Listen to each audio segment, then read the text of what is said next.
జయ శ్రీ రాధేకృష్ణ.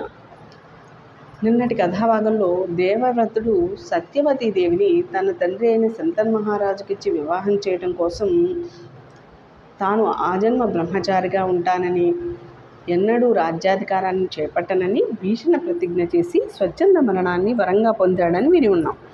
తర్వాత సత్యవతీదేవికి శంతన మహారాజుకు వివాహం జరిగి వారికి చిత్రాంగదుడు విచిత్రవీరుడనే పుత్రుడు కలిగారని, చిత్రాంగదుడు అదే పేరు కలిగిన గంధర్వరాజు పేరైనా మార్చుకో యుద్ధమైనా చేయనగా యుద్ధానికే సిద్ధపడి ఆ గంధర్వరాజు చేసిన మాయా యుద్ధంలో మరణించాడని, తర్వాత విచిత్రవీరుడు చిన్నవాడైన విచిత్రవీరుడికి పట్టాభిషేకం చేశారని, ఆ విచిత్రవీరుడు వివాహ వయసు వచ్చిన తర్వాత అతనికి కన్యలను తీసుకురావడం కోసం భీష్మ పితామహుడు కాశీరాజు పుత్రికలైన 3 కన్యలకు స్వయంవరం ప్రకటించారని తెలిసి వారిని తన తమ్ముడైన విచిత్రవీరునికి భార్యలుగా తీసుకురావడం కోసం తాను స్వయంవరానికి వెళ్ళటం వరకు కథ విని ఉన్నాం. తర్వాత కథను కొనసాగిద్దాం. భీష్మ పితామహుడు కాశీరాజు ఏర్పాటు చేసిన స్వయంవరానికి వెళ్ళి కూర్చుంటాడు. అక్కడ రాజులందరూ ఈ విధంగా హేళన చేస్తారు. ముసలివాడు, చర్మం ముడతలు పట్టినవాడు, జుట్టు తెల్లబడినవాడు, భీషణ ప్రతిజ్ఞ చేసిన భీష్మాచార్యుడు ఇలా స్వయంవరానికి రావటం ఏమిటి అని హేళనగా మాట్లాడతారు.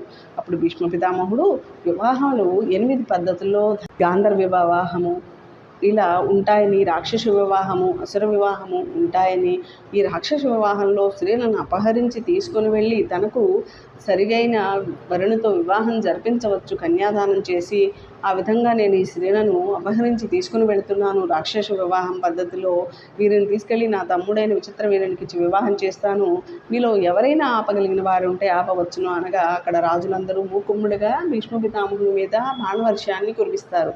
అయితే ఆ బాణాలన్నిటినీ చిత్తుగా నిర్వీర్యం చేస్తాడు భీష్మ పితామహుడు. చిత్తుగా యుద్ధం జరిగి రాజులందరూ ఓడిపోతారు. అయితే రాజులందరూ ఓడిపోయిన తర్వాత అక్కడికి శాల్యుడు అనే ఒక మహారాజు వస్తారు. వచ్చి భీష్మాచార్యుడితో యుద్ధానికి తలపడతాడు. అయితే ఆ శాల్యుడు భీష్మునికి జరిగే యుద్ధాన్ని చూడడానికి అందరు రాజులు గుమ్మికుడి చూస్తూ ఉంటారు. అంత పరాక్రమంగా ఇద్దరూ కూడా యుద్ధాన్ని చేస్తూ ఉంటారు. అయితే యుద్ధం కొంతసేపు కొనసాగిన తర్వాత శాల్యుని యొక్క రథాన్ని, రథసారథిని చిత్తు చేసి శాల్యుని కూడా ఓడిస్తాడు భీష్మ పితామహుడు. చేసేది లేక శాల్యుడు వెనుదిరిగి వెళ్ళిపోతాడు. అయితే ఈ కన్యలను తీసుకొని వెళ్ళి భీష్మ పితామహుడు తన తల్లి అయిన సత్యవతీదేవికి అప్పగిస్తాడు. అయితే కాశీరాజు పెద్ద కూతురైన అంబ విధంగా చెప్తుంది, నేను శాల్యుడు అనే మహారాజును వరించానని, అతన్ని స్వయంవరంలో వివాహం చేసుకోదలిచానని ఆమె చెప్పగా భీష్మ పితామహుడిని ఆమెని పంపించి వేస్తాడు. అయితే తర్వాత ఇద్దరైన అంబికను తన తమ్ముడైన విచిత్రవీరుడికి ఇచ్చి వివాహం చేస్తారు.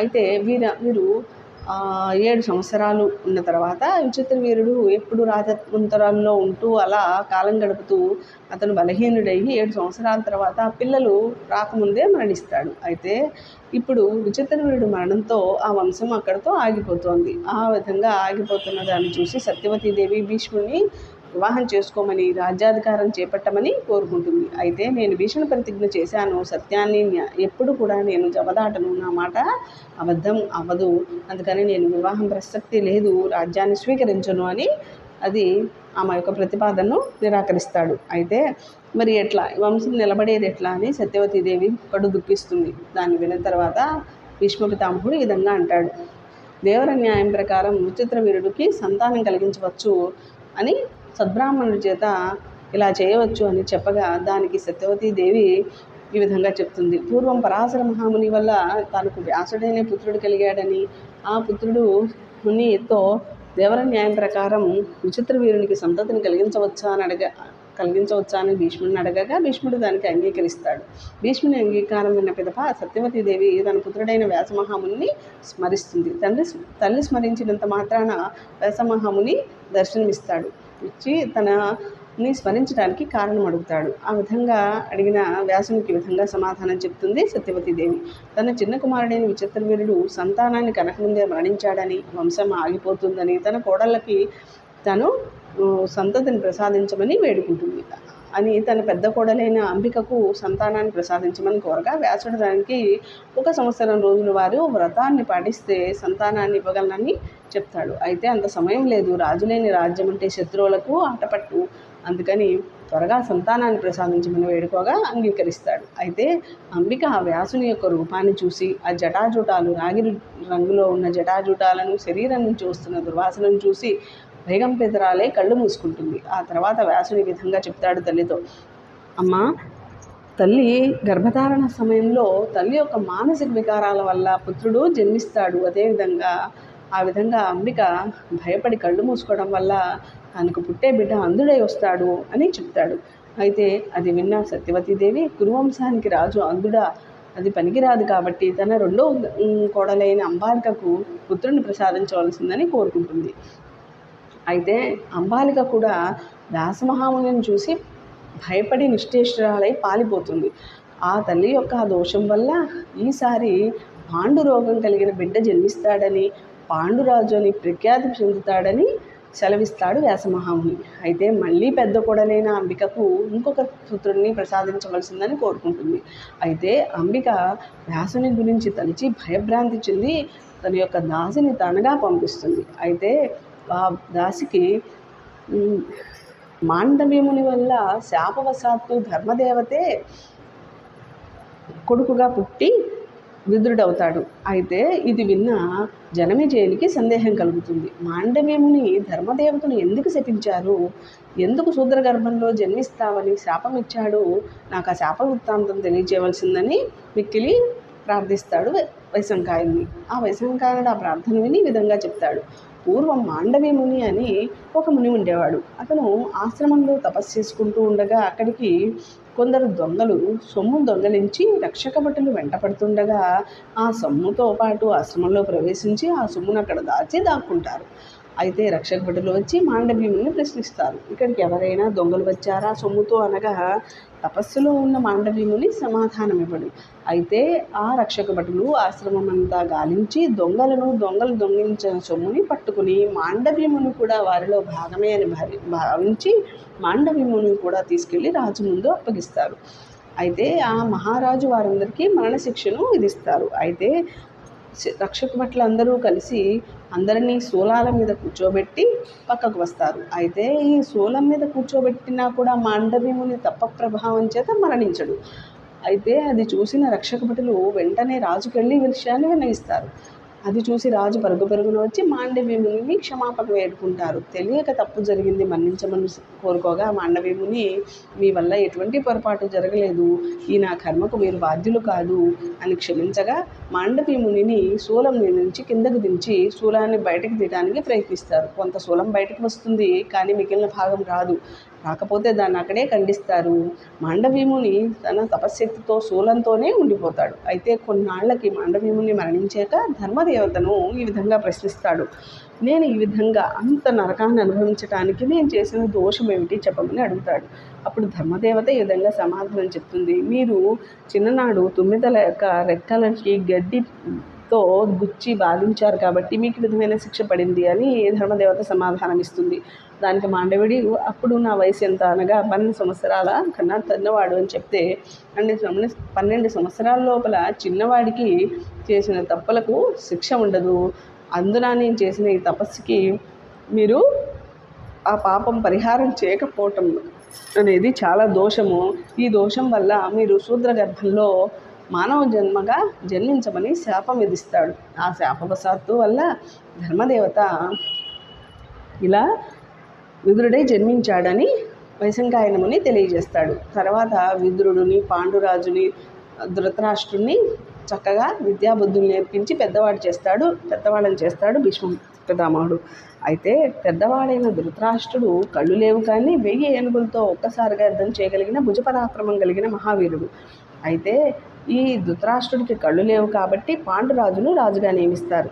అయితే ఈ ధృతరాష్ట్రుడికి వివాహం చేయదలిసి తన వంశము ఇంకెప్పుడు కూడా నిరాటంకంగా కొనసాగాలని ఒక గాంధర్వరాజు యొక్క పుత్రిక గాంధారి శివుని గురించి తపస్సు ఆచరించి 100 మంది పిల్లల్ని కనే వరాన్ని పొంది ఉన్నదని విని ఆ గాంధారిని ధృతరాష్ట్రునికిచ్చి వివాహం చేస్తే తన వంశం ఎప్పుడూ ఆగదని భావించి సత్యవతీ దేవికి విన్నవిస్తాడు. వారు వెళ్ళి గాంధార మహారాజును కోరగా గాంధార మహారాజు ముందు అంధుడైన వాడని తడపడాయించిన ఆ వంశాన్ని గురించి తెలుసుకొని అంగీకరించి పుత్రిక అయిన గాంధారినిచ్చి వివాహం చేయడానికి అంగీకరిస్తాడు. అయితే గాంధారి తనకు కాబోయే భర్త అంధుడని తెలుసుకొని తను కూడా కళ్ళకు గంతలు కట్టుకొని ఇంకా లోకాన్ని ఎప్పుడూ చూడను అని గంతలు కట్టుకుంటుంది. ఆ తర్వాత గాంధారికి ఈ ధృతరాష్ట్రునికి అంగరంగ వైభవంగా వివాహం జరుగుతుంది.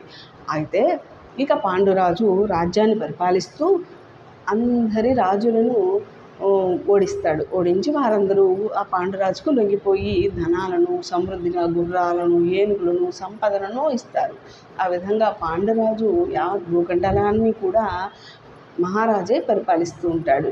అయితే సూర్యుడు అని ఒక యదువంశ రాజు ఉండేవాడు. ఆ రాజుకు మేనత్త కొడుకైన కుంతిభోజుడికి సంతానం లేకపోవడంతో ఆ సూర్యుడు కుంతిభోజుడితో ఈ విధంగా అంటాడు, నాకు ఎవరైతే ప్రథమ సంతానం కలుగుతుందో వారిని నీకు దత్తత ఇస్తానని సూర్యుడు మాట ఇస్తాడు. ఆ ఇచ్చిన మాట ప్రకారం సూర్యునికి పృథ అనే ఒక స్త్రీ పుడుతుంది. ఆమెని కుంతిభోజుడికి దత్తత ఇస్తాడు. అయితే కుంతిభోజుడు పెంచి పెద్ద చేయటం వల్ల ఆ పృథని అందరూ కుంతి అని పిలుస్తారు. అయితే కుంతిభోజుడి రాజ్యానికి ఒకరోజు దుర్వాస మహాముని వస్తారు. అయితే దుర్వాసునికి సేవ చేయటం కోసం పృథకు నియమిస్తాడు. అయితే ఈ పృథ అత్యంత భక్తి శ్రద్ధలతో దుర్వాస మహామునికి కావలసింది ముందుగా ఆలోచించి అన్ని సపర్యలను కాలానికి సమయట్టట్టుగా చేస్తుంది. అయితే అన్ని సపర్యలు చేసిన ఈ కుంతిని చూసి దుర్వాసుడు సంతసిస్తాడు.